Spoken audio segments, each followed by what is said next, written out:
Here is a quick how-to on changing the rear wheel bearings on my 2005 Mk5 Golf. Looking along the sill, you can find your jacking point. They have little indents, and that lines up with the reinforced part of the sill under here, and that is where you put your jack, or in my case, the ramp. Start with the plastic covers and the wheel nuts, and lift it up. So we've got to take the caliper, carrier and disc off, and then the bearing is underneath there. So we've got a thin 15mm in here. We've got our 13mm ratchet spanner at the back,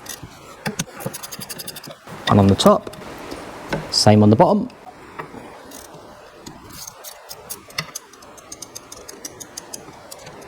You just need this thin one to stop this spinning as you're undoing it.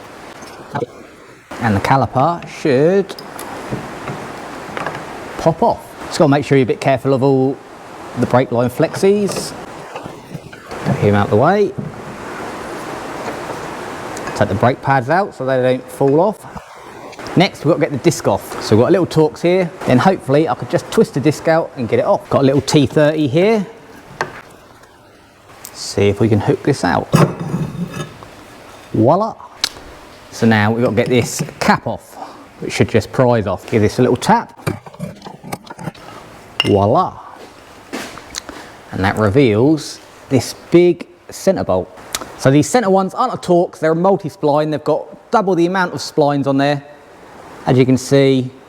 And these are the ones that catch the average DIY mechanic out, because they don't have these in their tool sets. They normally just have the normal Torx, but VW love using these. And this one is a whopper. It's an 18mm, and they are done up tight. So we'll get this off, and then hopefully the wheel bearing will pop out.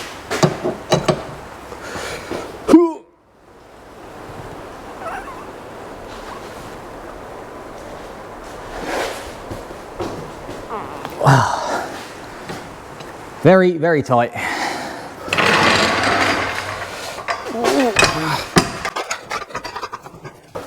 So I've just put the steady in to stop this back flipping off the ramp.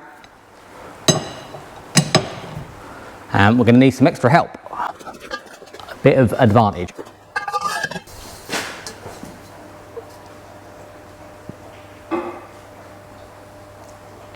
Oh. We're gone. Man, that is tight.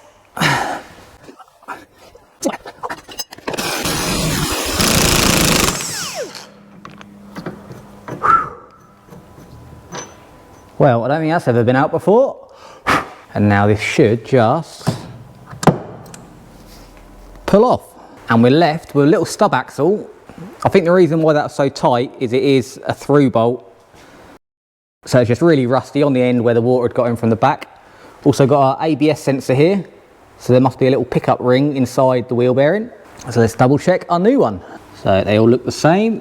And this must be the ring that the ABS picks up. There must be a magnet or something in there. But it looks good. Let's get this one back on. So make sure this is all nice and clean. There are two different sizes for this. There's a 30 and a 32mm. And the boys at Motor Parts Direct managed to find out from my reg that I have the 30.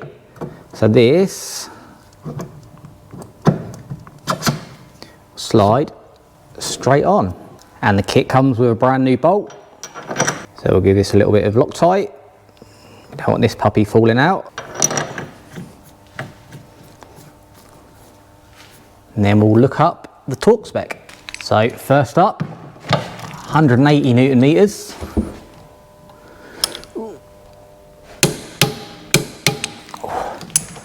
And then we have to do a whole 180. No wonder it's so tight. So we'll give it a little mark at 12 o'clock. We have to get that round. Might need our persuasion bar again.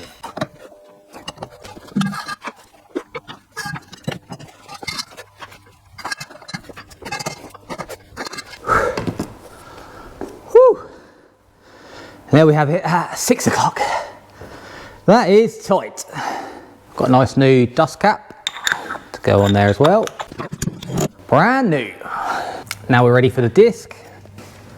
So get that out of the way. Just give these a little wire brush off and slip the disc back in. I did see on some they have to take the carrier off as well. But I think because I've got solid discs, I can just slide it in, whereas with the vented discs they're much wider, so you can't angle it out like this. So we'll get this lined up.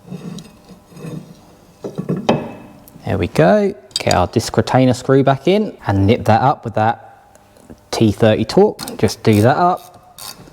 These are only 4 Newton meters, so it is just a snug. Pads back in.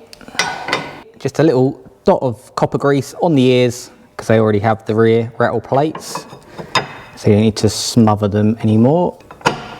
Same pads, same disc, so we don't need to wind the caliper in. This should.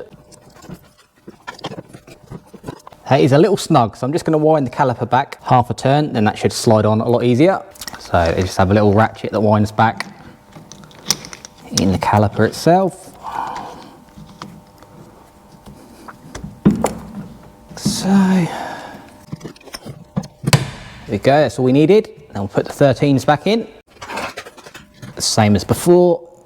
It's got to hold this one, get that in, and on the bottom. And these do up to 35 Newton meters. Check. All on, and just the wheel to go.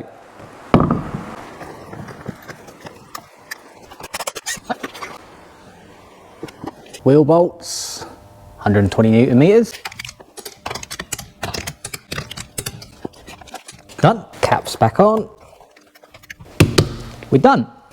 We're back down on the floor, all torqued up and ready to clock up some more miles. As you can see, it's a really easy job to do on this, especially with the solid rear discs. You don't have to take the carrier out, you just flip the disc out nice and easy. And it's really handy that the boys at Motor Parts Direct could identify whether I had the 30 or 32mm bearing, and it was right first time. Hope you enjoyed this episode. Make sure you give it a like. So until next time, make sure you have fun.